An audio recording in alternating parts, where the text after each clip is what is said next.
అన్న ఆయన రేవంత్ రెడ్డి అసలు డబ్బులే లేవన్నావు కదా, ప్రభుత్వాన్ని ఎట్లా ఇవ్వాలి ఏంటి అని అంటున్నారు కదా, దానిపైన మీ స్పందన ఏంటి? వాస్తవానికి ఇప్పుడు రాష్ట్రం ఎలా ఉందంటే పిచ్చోని చేతిలో రాయిలా ఉందన్న. ఎందుకంటే గతంలో మనం చూసినట్టయితే ఒక సంవత్సరం మేము కడుపు కాల్చుకుంటే రాష్ట్రంలో ఉన్న అప్పులు కుప్పలు అన్నీ మొత్తం తీరిపోతాయి అంటున్నాడు. అదే ఇప్పుడు చూస్తే నన్ను పోసినా కూడా ఒక్క రూపాయి కూడా లేదు, మీరు ఇష్టం ఏం చేస్తారు, నన్ను పోసుకొని తింటారా అంటున్నాడు. అంటే ప్రజల్ని ఎంత పిచ్చోళ్ళని చేశారో ఒకసారి అర్థం చేసుకోవచ్చు. ఎందుకంటే ఒక రూపాయి లేవంటే ఇప్పుడు 6 గ్యారెంటీలు ఎలా నెరవేరుస్తాడు? ప్రజల అంటే ఇప్పుడు కష్టాలను నెరవేర్చలేను, సో ఉంచితే నన్ను ఉంచండి, లేదంటే మీ ఇష్టం ప్రభుత్వం కుప్పగొలుతుందని డైరెక్ట్గా ఒక సీఎం అనడం అంటే ఎంతవరకు అది కరెక్ట్? ఒకసారి ఆలోచించుకోవాలి ప్రజలు.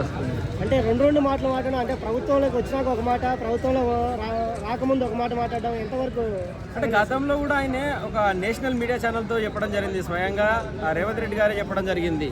అది ఎన్నికల హామీలో ఇప్పుడు రేస్ అనేది ఉంటుంది, ఎందుకంటే అన్ని పార్టీలు రేస్లో ఉంటాయి కాబట్టి ఆ రేసులో గెలవడానికి మాత్రమే అన్ని హామీలు ఇస్తా అని చెప్పడం జరిగింది తప్పించి ఇక్కడ మేము లంక బిందెలు ఉన్నాయనుకుని వస్తే ఇక్కడ ఖాళీ కుండలున్నాయి, ఏం ఇయ్యనికి ఏం లేదు, మాకే తినడానికి ఏం లేదు అంటారు.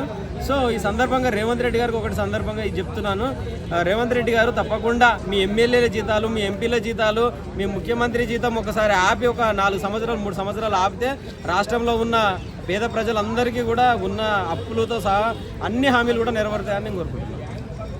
అంటే ఇది మామూలుగా కేంద్ర ప్రభుత్వం అంటున్నారు కదా, అంటే ఇతనేమో కాంగ్రెస్, అక్కడ కేంద్ర ప్రభుత్వం బీజేపీ, అతని దగ్గర నుంచి డబ్బులు తెచ్చుకోగలుగుతారా? కేంద్రం నుండి డబ్బులు తెచ్చుకోవడం కాదండి, కేంద్రం ఎట్లా దాన్ని ఇవ్వాల్సిన డబ్బులు ఎలా ఇస్తుంది, ఎందుకంటే జాతీయ రహదారులకు కానీ అనేక పనులకు ఇస్తుంది, రైల్వేలకు. సో ఇప్పుడు వాడు చేయలేక ఇంకోటి మీద దొబ్బడం అంటే ఇదే అండి. ఏమంటే దమ్ముంటే ఇచ్చిన హామీలను నెరవేర్చేంత కెపాసిటీ ఉంటే ఉండాలి, లేదంటే రాజీనామా చేస్తే బాగుంటుందని అనుకుంటున్నాను. ఇప్పుడు ఇచ్చిన హామీలు ఎంతవరకు నెరవేర్చాలంట? 0% అసలు నెరవేర్చలేదంట. ఫ్రీ బస్సులు ఇచ్చింది కదా, అంటే మనకు ఉచిత బస్సులో 4 హామీలు ఉన్నాయండి, 4 హామీలలో ఒకటి మాత్రమే నెరవేర్చారు.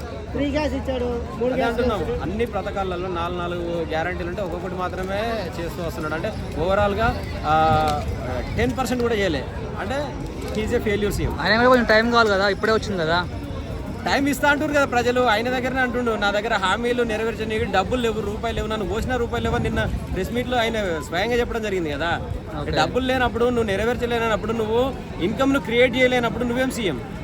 ఓకే, ఇప్పుడు డబ్బులు లేవంటున్నారు. సరే, ప్రభుత్వంలో రాకముందు ఎలా ఖజానా ఉందంటున్నారు, ఇది ఎందుకు ఈరోజు ఎందుకు ఖజానా లేదంటున్నారు? వాళ్ళ ప్రభుత్వంలో రానప్పుడు కూడా తెలుసా అండి, ఇక్కడ లోటు బడ్జెట్ ఉంది, ఇక్కడ అప్పులలో ఉంది రాష్ట్రం అని తెలుసు. సో ఆయన ఇప్పుడు నిన్న ఈరోజు కేటీఆర్ గారు కూడా ప్రెస్ మీట్ పెట్టి చెప్పడం జరిగింది, 50,000 కోట్లు ఈయన కూడా అప్పు తేవడం జరిగింది కదా.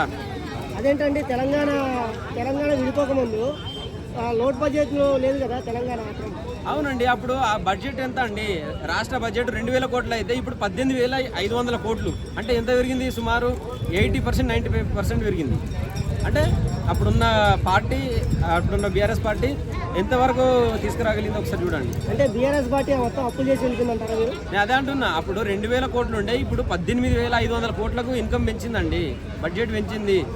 సో ప్రజలందరికీ మౌలిక సదుపాయాలు కల్పించి, అది సెక్రటరియట్ కట్టింది, అదేవిధంగా కేబుల్ బ్రిడ్జ్లు కానీ, అండర్ పాస్లు కానీ, అనేక మెడికల్ కాలేజీలు కానీ, అనేక రకాలుగా డెవలప్మెంట్ కోసమే కొంతవరకు అప్పు చేయడం జరిగింది తప్ప వేరే ఉద్దేశం కోసం కాదు కదండి. మళ్ళీ పోయిన ప్రభుత్వం మీకు అంటే ఖజానా మామూలుగా మీకు ఆదాయం పెంచలేదంటారా? ఆదాయం పెంచిందనే చెప్తున్నా కదండి. పోయిన ప్రభుత్వం 2,000 కోట్ల లోటు బడ్జెట్, 2,000 కోట్ల మిగులు బడ్జెట్ ఉంటే ఇప్పుడు 18,500 కోట్లకు చేసింది కదండి. 18,500 కోట్లు ఎక్కడికి పోయాయి? ఈ ప్రభుత్వం వచ్చాక ఎట్లా వెళ్ళిపోయాయి? ఉన్నాయి సరిపోట్లే అంటుండు రేవంత్ రెడ్డి గారు. ఏమంటుండే అంటే 18,500 కోట్లు సరిపోవడం లేదు, నాకు 25,000 కోట్లు కావాలి. ఎప్పుడు కూడా 6,000 కోట్లు అప్పు తేవడం జరుగుతుంది, ఆశా వర్లకు ఆపడం జరుగుతుంది, లేదంటే ఒక మంత్ పింఛన్లు ఆపడం జరుగుతుంది, ఒక మంత్ ఇట్లా టీచర్ జీతాలు ఆపడం జరుగుతుంది, ప్రతి ఒక్క నెల ఒక్కొక్కరికి జీతాలు ఆపడం జరుగుతుందని చెప్తున్నారు. అంటే పైన ప్రభుత్వంలో సరిపోయింది, ఈ ప్రభుత్వంలో ఎందుకు సరిపోవడం లేదు? మెయింటెనెన్స్ లోపం అండి. వాళ్ళు విమానాలు, హెలికాప్టర్లు వేసుకొని ఢిల్లీకి ప్రయాణం, ఇప్పటికే సీఎం గారు 40 సార్లు ఢిల్లీకి వెళ్ళారు. సో వాళ్ళు విచ్చలవిడిగా డబ్బులు వృధా చేస్తున్నారు. అందుకే వాళ్ళందరికీ కూడా చెప్తున్నాను, ఒక 4 సంవత్సరాలు 3 సంవత్సరాలు మీ ఎమ్మెల్యేలు, ఎంపీల జీతాలు తీసుకోకుంటే రాష్ట్రం బాగుంటుందని కోరుకుంటున్నాను. Okay, thank you.